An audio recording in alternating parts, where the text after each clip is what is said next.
ನೋಡಣ್ಣ, ನಾನು ಅನೇಕ ಬಾರಿ ಹೇಳಿದ್ದೀನಿ, ಜೆ ಎಚ್ ಪಟೇಲರು ತೋಳೊಂದು ಕತೆ ಹೇಳ್ತಿದ್ರು, ಹಂಗೆ ಇವ್ರು ಕಾಯ್ತಿರ್ತಾರೆ. ತೋಳೊಂದು ಕತೆ ಅಷ್ಟೇ.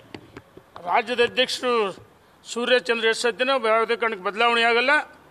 ಅವರು 100ಕ್ಕೆ 100 ರಾಜ್ಯದ ಅಧ್ಯಕ್ಷರು, ನಮ್ಮ ರಾಷ್ಟ್ರೀಯ ನಾಯಕರು ಅಧ್ಯಕ್ಷ ಮಾಡಿದ್ದು.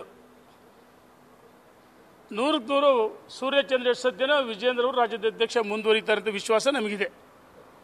ಇವ್ರು ಯಾರೋ ದಿನ ಬೆಳಕಾದ್ರೆ ಒಂದು ಅಜೆಂಡಾ ಏನು, ಯಡಿಯೂರಪ್ಪನವ್ರು ಬೈಯೋದು, ವಿಜೇಂದ್ರ ಬೈಯೋದು. ನೋಡಿ, ಬಿಜಾಪುರದಿಂದ ನನಗೆ ಎಷ್ಟು ಜನ ಈ ಮನುಷ್ಯನ ಬಿಜಾಪುರದಲ್ಲಿ ಈತ ಆಯ್ಕೆ ಆಗ್ತಿರೋದು, ಈತನ ಮುಖ ನೋಡಿ ಜನ ಗೆಲ್ಲಿಸ್ತಾ ಇಲ್ಲ. ಹಿಂದೂ ವರ್ಸಸ್ ಮುಸ್ಲಿಂ ಅಂತ ಬಂದಾಗ ಅನಿವಾರ್ಯವಾಗಿ ಜನ ಇವ್ರಿಗೆ ಮತ ಕೊಡ್ತಾರೆ. ದೇವರು ಇಬ್ಬರಿಗೆಲ್ಲಿ ಯಾಕೆ ಸೋತರು? ಇದೇ ಎಸ್ ಪಾಟೀಲ್ ನಡೇಳಿ ವಿರುದ್ಧ ಸೋತರು. ಸೋತ ಮೇಲೆ ಸೋತು ಸುಣ್ಣಾಗಿ ಮನೇಲಿದ್ದರು. ಸನ್ಮಾನ್ಯ ಯಡಿಯೂರಪ್ಪನವರು ಇವ್ರನ್ನ ಕರೆತಂದು ಬಿಜಾಪುರದಲ್ಲಿ ಸೀಟ್ ಕೊಡೋದಕ್ಕೆ ಇವರು ಆಯ್ಕೆ ಆದರು. ಇಲ್ಲದ್ರೆ ಎಲ್ಲ ಆಯ್ಕೆ ಆಗ್ತಿದ್ರು. ಯಡಿಯೂರಪ್ಪಗೂ ಬಿಟ್ಟಿಲ್ಲ. ನಾನು ಹೇಳ್ತೀನಿ, ಯಡಿಯೂರಪ್ಪನವ್ರ ಬಗ್ಗೆ ಮಾತಾಡಿದ್ರೆ ಬಾಯಲ್ಲಿ ಹುಳ ಬೀಳ್ತಾನೆ ನಿಮಗೆ. ಜನ ಕ್ಷಮಿಸಲ್ಲ. ರಾಜ್ಯದ ಜನ ಇವತ್ತು ಯಡಿಯೂರಪ್ಪನವ್ರ ಪರವಾಗಿದ್ದಾರೆ. ಅವರು ಕೊಟ್ಟಂಥ ಉತ್ತಮವಾದ ಆಡಳಿತ ನೋಡಿ. ತಮಿಳುನಾಡಲ್ಲಿ ಯಾಕೆ BJP ಅಧಿಕಾರಕ್ಕೆ ಬರಲಿಲ್ಲ? ಆಂಧ್ರದಲ್ಲಿ ಯಾಕೆ ಬರಲಿಲ್ಲ? ತೆಲಂಗಾಣದಲ್ಲಿ ಯಾಕೆ ಬರಲಿಲ್ಲ? ಕರ್ನಾಟಕದಲ್ಲಿ ಯಾಕೆ ಬಂತಂದರೆ ಒಬ್ಬ ದೈತ್ಯ ಶಕ್ತಿ ಯಡಿಯೂರಪ್ಪನಂಥ ಮಾಸ್ ಲೀಡ್ರು, ಪ್ರಶ್ನಾತೀತ ನಾಯಕ, ಹಗಲು ರಾತ್ರಿ ಸ್ಕೂಟ್ರ್ನಲ್ಲಿ ಸುತ್ತಾಡಿ ಪಾದಯಾತ್ರೆ ಮುಖಾಂತರ ನೂರಾರು ಸಾವಿರಾರು ಕೇಸುಗಳು ಹಾಕ್ಸಂದು ಭಾರತೀಯ ಜನತಾ ಪಾರ್ಟಿಯನ್ನು ಅಧಿಕಾರಕ್ಕಂತ ಒಬ್ಬ ಮಹಾನ್ ನಾಯಕನ ಬಗ್ಗೆ ಮಾತಾಡ್ತೀಯ ಅಂದರೆ ಯಾರಿಗೆ ಬಿಟ್ಟಿದಿ? ಅಧಿವೇಶನದಲ್ಲಿ ಶೆಟ್ರು ಭಟ್ರು ಅಂದೀಯ, ಪ್ರಧಾನಮಂತ್ರಿಗಳನ್ನು ಟೀಕೆ ಮಾಡ್ತೀಯ, ಒಂದ್ಸರಿ ಹಿಂದೂ ಅಂತ ಹೇಳ್ತೀಯ, ಒಂದ್ಸರಿ ವೀರಶೈವ ಲಿಂಗಾಯತು ಅಂತ ಹೇಳ್ತೀಯ. ನಾನು ಕೇಳಕ್ತೀನಿ, ದಾವಣಗೆರೆಯಲ್ಲಿ 10 ಲಕ್ಷ ಜನ ಸೇರಿಸಿ ಮಹಾಸಂತಿಯ ಸಂಗಮ ಅಂತ ಹೇಳ್ತೀಯಲ್ಲಪ್ಪ. ದಾವಣಗೆರೆ ಬೆಂಗಳೂರಲ್ಲಿ 3 ಮತ್ತೊಂದು ನಿಮ್ಮ ಜೊತೆಗೆ ವೀರಶೈವ ಲಿಂಗಾಯತರು ಇಲ್ಲ, ಯಾವ ಸಮಾಜದವರು ಇಲ್ಲ. ಅವರು ಕಟ್ಕೊಂಡು ಸಮಾವೇಶ ಮಾಡ್ತೀವಿ ಅಂತ ಹೇಳ್ದಲ್ಪ. ನಾವು ಮಾಡೋ ದಿವಸಕ್ಕೆ ಮುಂಚೆನೇ ಮಾಡು, ತಾಕತ್ತಿದ್ರೆ ನಿನ್ಗೆ ಯಾರು ಬೇಡ ಅಂತಾರೆ? ಈ ರೀತಿ ಬುಕಾಳೆ ಬಿಡ್ತಕ್ಕಂಥ ಒಬ್ಬ ಮನುಷ್ಯ ಬಬಲೇಶ್ವರದಲ್ಲಿ ಯಾಕೆ ಸ್ಪರ್ಧೆ ಮಾಡಲ್ಲ? 16 ಬಾರಿ ಈಗಲೇ ಕೇಳ್ತೀನಿ. ಬಿಜಾಪುರದಲ್ಲಿ ಪ್ರತಿಷ್ಠಿತ ಸಚಿವರ ಜೊತೆಗೆ ಹೊಂದಾಣಿಕೆ ಮಾಡ್ಕೊಂಡು ನೀವು ಮಾಡ್ಕೊಂಡಿಲ್ಲ. ಮೊನ್ನೆ ಲೋಕಸಭೆಗೆ 12 ವರ್ಷ ಕಾಂಗ್ರೆಸ್ಸಿಗೆ ಹೆಚ್ಚುವರಿಯಾಗಿ ಮತ್ತೆ ಬಂದು ಬಿಜಾಪುರದಲ್ಲಿ ಭಾರಿ ದೊಡ್ಡ ನಾಯಕ ಸೂರ ಅಂತ ಹೇಳ್ತಿಲ್ಲಪ್ಪ.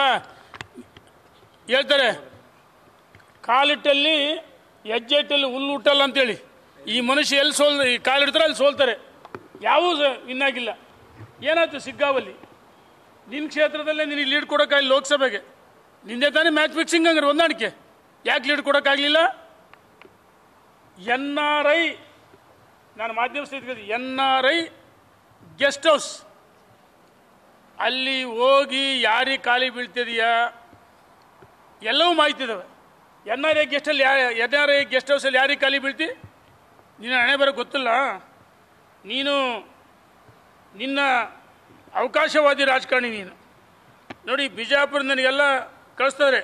ಸಂಘ ಪರಿವಾರದಲ್ಲಿ ಸಹಕಾರ ಭಾರತಿ ವಿಂಗ್ನಿಂದ ಕರ್ನಾಟಕ ಸೌಹಾರ್ದ ಸಂಘದ ಚುನಾವಣೆಯಲ್ಲಿ ಸಂಜಯ್ ಪಾಟೀಲ್ ಕಣಮುಡಿಯವರಿಗೆ ಸಂಘ ಪರಿವಾರದ ಸಹಕಾರ ಭಾರತಿಯಿಂದ BJP ಅಧಿಕೃತ ಅಭ್ಯರ್ಥಿಯ ಘೋಷಣೆ ಮಾಡಿತ್ತು. ಪಾಪ ಸಂಜುಗೌಡ ಪಾಟೀಲ್ ಕಣಮುಡಿ ಇವರು ಪಂಚಮಶಾಲಿ ಸಮಾಜ ಹಿರಿಯ ನಾಯಕರು.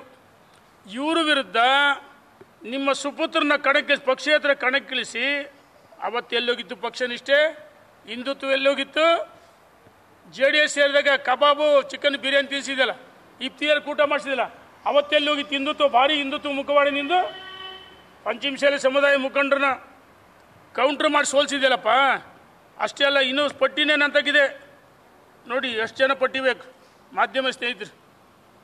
ಪಟ್ಟಿ ಎಷ್ಟು ಜನ ಪಂಚಮಶಾಲಿ ಸಮಾಜದ ಬಿಜಾಪುರ ಸಿಟಿಯಲ್ಲಿ ಎಷ್ಟು ಜನ ಪಟ್ಟಿ ಇದೆನಂತಾಗ ಅಲ್ಲಿ ಲೋಕಲ್ ಲೀಡರ್ಗಳು ಕಳಿಸಿದ್ದು, ನಂದಲ್ಲ. ಹಿಂದುತ್ವ ಹಿಂದುತ್ವ ಅಂತ ಹೇಳ್ತೀಯಲ್ಲ, ಯಾವ ಹಿಂದುತ್ವನ ಇಲ್ಲ, ನಿನ್ನ ಮುಖವಾಡ ಅಷ್ಟೇ. ನಿನ್ನ ರಾಜಕೀಯ ಉಳಿವಿಗೋಸ್ಕರ ಏನು ಬೇಕಂದು ನೋಡಿ. ವಿಜಯಗೌಡ ಪಾಟೀಲ್ ಬಬಲೇಶ್ವರ ಅಲ್ಲಿ ಸೋಲ್ಸಿದಿ, BL Patil, BS Patil, SMT Lakshmibai ಗುಡ್ದಿನ್ನಿ, ಆಯಿತಾ, ರವಿ ಪಾಟೀಲು, ಗೂಳಪ್ಪ ಶೆಟ್ಗಾರು, ಕಾಸುಗೌಡ ಬಿರಾದಾರು, BR ಪಾಟೀಲ್ ಎಷ್ಟು ಜನ ಸಮಾಜದ ಮುಖಂಡರು ಮುಗಿಸಿದೆ. ಯಡಿಯೂರಪ್ಪ ಬಗ್ಗೆ ಮಾತಾಡ್ತೀಯಾ? ಯಡಿಯೂರಪ್ಪ ಜಗದೀಶ್ ಶೆಟ್ಟರ್ ಮುಗಿಸಿಲ್ಲ, ಬಸವರಾಜ ಬೊಮ್ಮಾಯಿನ ಮುಗಿಸಿಲ್ಲ, ಸದಾನಂದ ಗೌಡರು ಮುಗಿಸಿಲ್ಲ. ಯಡಿಯೂರಪ್ಪನವರೇ ಜಗದೀಶ್ ಶೆಟ್ಟರು, ಸದಾನಂದ ಗೌಡರು, ಬಸವರಾಜ ಬೊಮ್ಮಾಯಿ ಮುಖ್ಯಮಂತ್ರಿ ಮಾಡಿದ್ದು. ಆಯಿತಾ? ಯಡಿಯೂರಪ್ಪ ಯಾವತ್ತೂ ಕೀಳುಮಟ್ಟ ರಾಜಕಾರಣ ಮಾಡಲ್ಲ. ಯಡಿಯೂರಪ್ಪನವರು ರಾಜಕೀಯವಾಗಿ ಎಲ್ಲರನ್ನ ಬೆಳೆಸ್ತಾರೆ. ನಿನ್ನ ನೀಚ ಬುದ್ಧಿ, ಹೊಲಸು ನಾಲಿಗೆ, ಮಾತೆತ್ತಿ ಯಡಿಯೂರಪ್ಪ ಬಗ್ಗೆ ಮಾತಾಡ್ತಿ. ಸ್ವಯಂ ಘೋಷಿತ ನಾಯಕ, ಸ್ವಯಂ ಘೋಷಿತ ಮುಖ್ಯಮಂತ್ರಿ ಅಂತೇಳಿ ಘೋಷಣೆ ಮಾಡ್ಕೊಂತಿ. ನಿನ್ನ ಜೀವನದಲ್ಲಿ ಏನೂ ಮಾಡಲ್ಲ, ಅರ್ಥ ಮಾಡ್ಕೊಳ್ರಿ. ಬಲಿಪಶು ಮಾಡ್ತಾರೆ. ಇನ್ನು ಮುಂದಾದರೂ ನೀವು ಮಾಡಿರೋ ತಪ್ಪನ್ನು ಆತ್ಮಲೋಕನ ಮಾಡಿಕೊಂಡು ಕ್ಷಮೆ ಕೇಳಿ, ಕ್ಷಮೆ ಕೇಳಬೇಕಂತೇಳಿ ಒತ್ತಾಯ ಮಾಡ್ತೀನಿ. ನಿನ್ನಂಥ ಹೊಲಸು ಬಾಯಿ ನಾವು ಎಲ್ಲಿ ನೋಡಿಲ್ಲ, ಹರುಕು ಬಾಯಿ ನೀನು. ಮೆಂಟಲಿ ಎಲ್ಲೋ ಡಿಪ್ರೆಸ್ ಆಗ್ಬಿಡಿದಾರೆ, ಬುದ್ಧಿ ಭ್ರಮಣೆ ಆಗಿದೆ, ಹುಚ್ಚಾಸ್ಪತ್ರೆ ಸೇರಿಸ್ತಾರೆ. ಇದೇ ರೀತಿ ಮಾತಾಡ್ತಾ ಹೋದ್ರೆ ನಾನೇನೋ ಹೋಗಲಿ, ನಮ್ಮ ಸಮುದಾಯದ ಒಬ್ಬ ಹಿರಿಯ ಮುಖಂಡ, ನಾನು ನಿನ್ನನ್ನು ನಾಯಕ ಅಂತ ಒಪ್ಕೊಂಡಿಲ್ಲ. ಸಮುದಾಯದಲ್ಲಿ ಹುಟ್ಟಿದೆಯಾ, ಒಟ್ಟಾಗಿ ವೀರಶೈವ ಲಿಂಗಾಯತ ಮಹಾಸಂಗಮ ಮಾಡೋಣ ಬಾ ಅಂತ ಹೇಳಿದ್ದು. ಅದಕ್ಕೆ ಹೇಳ್ತಾರೆ, ಓ ನಾನು ಅಧ್ಯಕ್ಷ ಅಂತ ಗೊತ್ತಾಗ್ಬಿಟ್ಟದ್ದು, ನನಗೆ ಎದುರುಬಿಟ್ಟಿದ್ದಾರೆ, ಭಯ ಬೀಳ್ಬಿಟ್ಟಿದ್ದಾರೆ. ರೇಣುಕಾಚಾರ್ಯ ಯಾವತ್ತೂ ಭಯ ಬೀಳಲ್ಲ. ನೀನು ಒಂದು ಹೆಜ್ಜೆ ಮುಂದಿಟ್ಟರೆ 100 ಹೆಜ್ಜೆ ಮುಂದಿಡ್ತೀನಿ. ನಾನೇನಾದರೂ ಗೌರವ ಕೊಟ್ಟು ಮಾತಾಡ್ಸಿರೆ ನನಗೆ ಬ್ಲ್ಯಾಕ್ ಮೇಲ್ ಮಾಡಕ್ಕೆ ಬರ್ತೀಯಾ? ನೀನೊಬ್ಬ ಬ್ಲ್ಯಾಕ್ ಮೇಲ್ ರಾಜಕಾರಣಿ.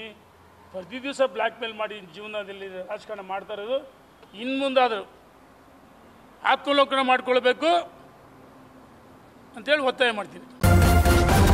ನ್ಯೂಸ್ ಫಸ್ಟ್, ನಿರ್ಭೀತಿಯಿಂದ ನಿಮ್ಮ ಪರವಾಗಿ.